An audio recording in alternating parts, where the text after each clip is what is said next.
నమస్తే అమ్మా. రీసెంట్ టైంలో చూసుకున్నట్టయితే జగన్మోహన్ రెడ్డి గారు వ్యాఖ్యానాలు అయితే చేయడం జరిగింది. చంద్రబాబు నాయుడు గారి పైన ఉప ప్రధాని అవుతారంట చంద్రబాబు నాయుడు గారు అనే కామెంట్స్ ఏవైతే వాటికి ధీటుగా ఇక్కడనే ఏం చేస్తలేడు, సీఎం గా ఉంది, అక్కడ పోయి ఏం చేస్తాడని చెప్పి మాట్లాడారు. దీనిపై మీరు ఏ విధంగా ఆయన మాటల్ని మీరు ఏకీభవిస్తారు? అది ఎలాగంటేనండి, అది కొంచెం వేళాకోళంగా చెప్పినట్టుగానే అనిపించింది నాకు జగన్మోహన్ రెడ్డి గారు చెప్పడం. ఆయన అభిప్రాయంతో ఈ రాష్ట్ర ప్రజలకైతే పెద్దగా ఉపయోగం లేదు. కానీ అయితే చంద్రబాబు నాయుడు గారు లోకేష్కి ముఖ్యమంత్రి పదవి పట్టం కట్టి ఆయన కేంద్ర రాజకీయాల్లో ఉప ప్రధానిగా వెళ్తారనేసి ఒక రూమర్ చెప్పడం, అది జగన్ గారి దృష్టికి వెళ్తే వాళ్ళ ఛానల్లో చెప్పించుకున్నారా అని ఆయన అడగటం, కొంచెం వ్యంగ్యంగా అడగటం మనం చూసాం. అయితే ఏదేమైనా సరే ఆయన ఉప ప్రధానిగా వెళ్ళటం, కొన్ని రోజులు అయితే రెస్ట్ తీసుకుని తర్వాత అయినా సరే కేంద్ర రాజకీయాల మీద దృష్టి పెట్టాలని నేను అనుకుంటున్నాను. ఒకవేళ లోకేష్ గారు రాష్ట్ర ముఖ్యమంత్రి అయితే కనుక చాలా మంది సంతోషించే వాళ్ళు ఉన్నారు. ఎందుకంటే ఆయన ఒకప్పుడు ఏదో కొంతమంది విమర్శించేవారు, వైసీపీ నాయకులే, వైసీపీ వాళ్ళే చాలా మంది విమర్శించేవారు, పప్పు పప్పు పప్పు అని. అటువంటిది ఇప్పుడు పప్పు అంటే ఎంత నిప్పులాగా ఆయన చెలరేగి ఒక మహాశక్తిలా మారాడో మనం చూసాం. ఆ విధంగా ఇప్పుడు ఎవరు ఆయన మీద దాడి చేసే ఆ ధైర్యం కూడా చేయలేకపోతున్నారు.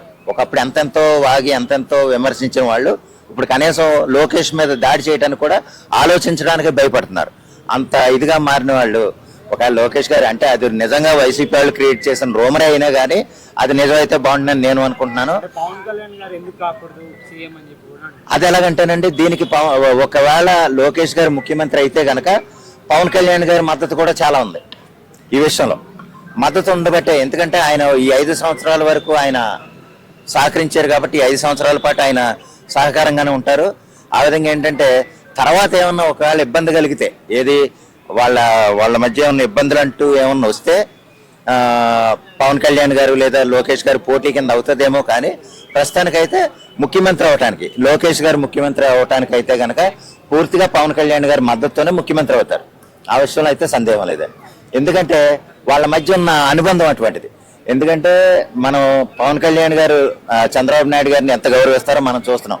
అలాగే పవన్ కళ్యాణ్ గారిని లోకేష్ గారు ఎంత గౌరవిస్తారో బాబాయ్ బాబాయ్ అంటూ వదలరు. అంత గౌరవ మర్యాదలు ఉన్నప్పుడు ఒక్కసారిగా కేవలం ఇదంతా ఏంటంటే నేను ముందే తెలుస్తుంది వాళ్ళకి. మనం ఇప్పుడేదో జనాల్లో మాట్లాడుకుంటాం కానీ పరిస్థితులను ముందే అంచనా వేయగలరు.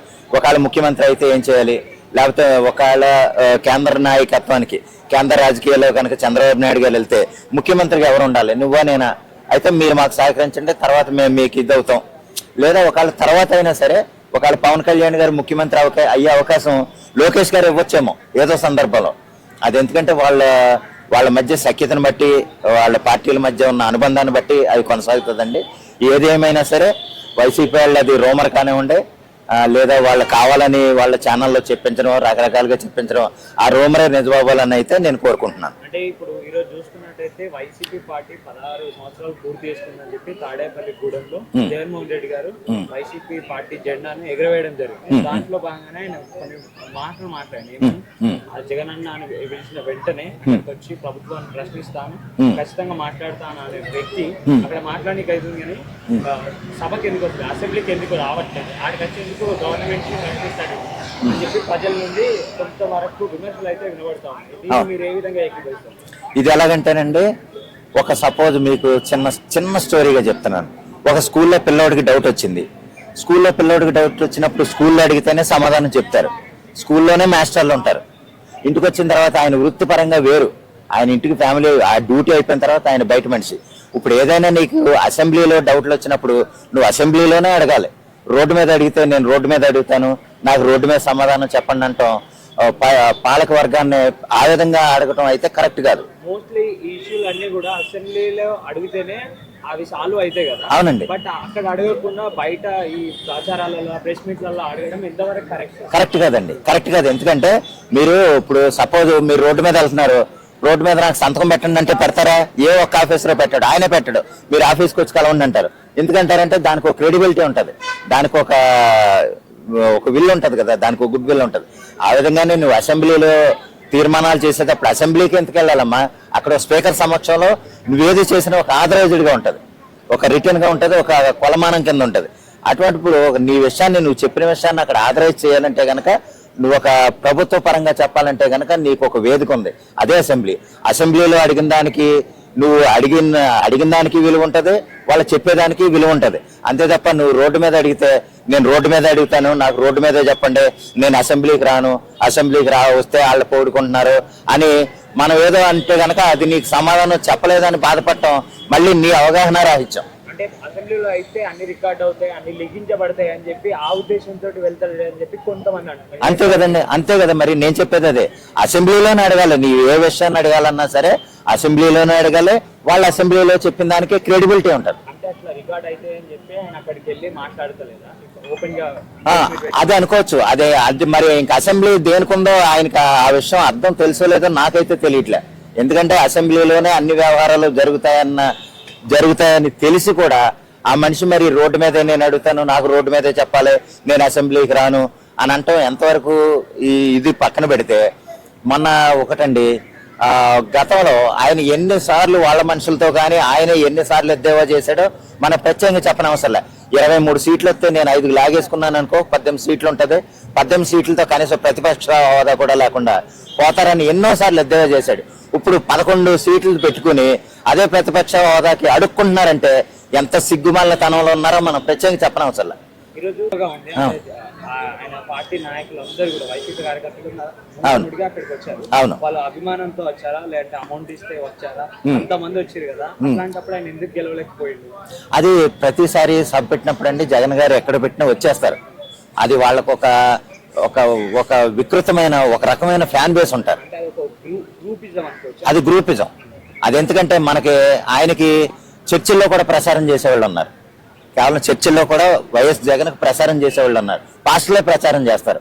ఎందుకంటే అంతే, ఆ మతానికి చెందినవాడు కాబట్టి, దగ్గరగా ఆ కులానికి చెందినవాడు కాబట్టి. ఈ కుల మతాల గురించి కాసేపు పక్కన పెడితే వాళ్ళు చర్చిలో కూడా ప్రచారం చేసే స్థాయిలో ఉన్నాడంటే జగన్ గారికి ఎన్ని వర్గాల సపోర్ట్ ఉన్నాయో మనం ప్రత్యేకంగా చెప్పనవకల్లా.